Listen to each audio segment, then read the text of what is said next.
तथागत जब श्रावस्ती में विहार करते थे, उसी समय अदिन्न पूर्वक नाम का एक महाकंजूस ब्राह्मण रहता था। अपने इकलौते पुत्र के बीमार पड़ने पर भी उसने धन बर्बादी के भय से उस लड़के का इलाज नहीं करवाया। मरते समय लड़के ने तथागत को अपने घर के पास भिक्षाटन करते देखा और अत्यंत प्रसन्न चित्त होकर मृत्यु को प्राप्त हुआ। इसी प्रसन्न चित्त मनोदशा में मरने के कारण उसने देवलोक में जन्म लिया।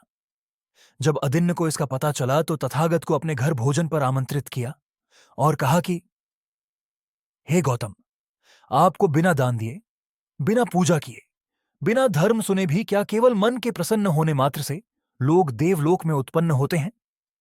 उसके प्रश्न के उत्तर में उक्त गाथा को सुनाते हुए तथागत ने कहा, हे ब्राह्मण, मनुष्यों के पाप पुण्य कर्मों को करने में मन अगुआ है, प्रधान है। प्रसन्न मन से किया गया पाप तथा पुण्य कर्म व्यक्ति के पीछे वैसे ही चलता है जैसे अपनी परछाई। कोई भी काम पहले मन में विचार किए बिना नहीं होता। शरीर और वाणी यदि गाड़ी का ढांचा है तो मन इंजन है। इंजन के बिना गाड़ी चल नहीं सकती। अतः बुद्ध ने मन को सभी कर्मों का अगुआ कहा है। विचारों के अनुसार ही कुशल और अकुशल कर्म होते हैं। शरीर पर घाव डॉक्टर भी करता है और शत्रु भी। लेकिन जैसे किसी शत्रु ने द्वेषवश घाव या चोट किया है, क्या वैसे ही डॉक्टर ने भी किया है? बाह्य कर्म में सादृश्य दिखने पर भी मानसिक दशा में भेद के कारण दोनों कर्मों में अत्यंत भेद है। इस प्रकार चित्त के विशुद्ध होने से निर्वाण की प्राप्ति होगी और इस जन्म में भी व्यक्ति सुख से जिएगा। जैसे कहा भी जाता है कि आप भला तो जग भला। जैसे आपका मन होता है वैसे ही आप लोगों को देखने लगते हैं और उसी के अनुरूप कर्म करने लगते हैं। इस संदर्भ में एक कहानी प्रसिद्ध है।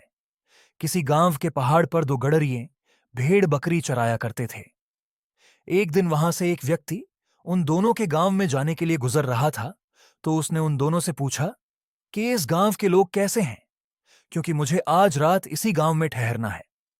प्रत्युत्तर में एक गडरिये ने पूछा कि आपके गांव के लोग कैसे हैं? पथिक ने उत्तर दिया कि हमारे गांव के लोग बहुत ही ईर्ष्यालु, छल कपटी और दुष्ट हैं। इस पर गडरिये ने कहा, हमारे गांव के लोग भी वैसे ही दुष्ट, कपटी और ठगी हैं, अतः सावधान रहना। दूसरे दिन फिर एक व्यक्ति उन दोनों गडरियों के गांव में जाने के लिए वहां पहुंचे। पथिक ने उन दोनों से वही प्रश्न किया।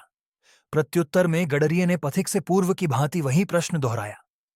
पथिक ने कहा, हमारे गांव के लोग अतिथि सत्कार, वृद्धों का सम्मान करने वाले तथा परोपकारी और ईमानदार हैं। उस पर गडरिये ने भी कहा कि हमारे गांव के लोग भी बहुत शांत, अतिथि सत्कार और दूसरों का ख्याल करने वाले हैं। इस पर दूसरे गडरिये ने अपने मित्र से कहा कि कैसे तुम झूठ और विरोधाभासी बातें करते हो। कल ही तुमने एक पथिक से कहा था कि हमारे गांव के लोग दुष्ट, लालची और स्वार्थी हैं। फिर आज उसी गांव की प्रशंसा कर रहे हो कि लोग निस्वार्थ, बड़ों का सम्मान करने वाले, अतिथि को देवता समान समझने वाले हैं। यह कैसा विरोधाभास है? उस पर उसने कहा, ये दोनों पथिक एक ही गांव के होने पर भी उनमें से एक पथिक गांव के लोगों की प्रशंसा कर रहा था तो वहीं दूसरा व्यक्ति निंदा कर रहा है। इसका यही कारण है कि यदि आप ईमानदार हैं, निष्कपटी हैं, तो दूसरा भी वैसा लगने लगेगा। यदि आप स्वयं लोभी, स्वार्थी एवं कपटी हैं, तो दूसरा भी वैसा ही लगेगा।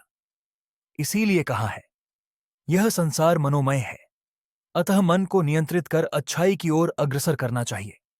इसमें शांति ही शांति, सुख ही सुख मिलेगा।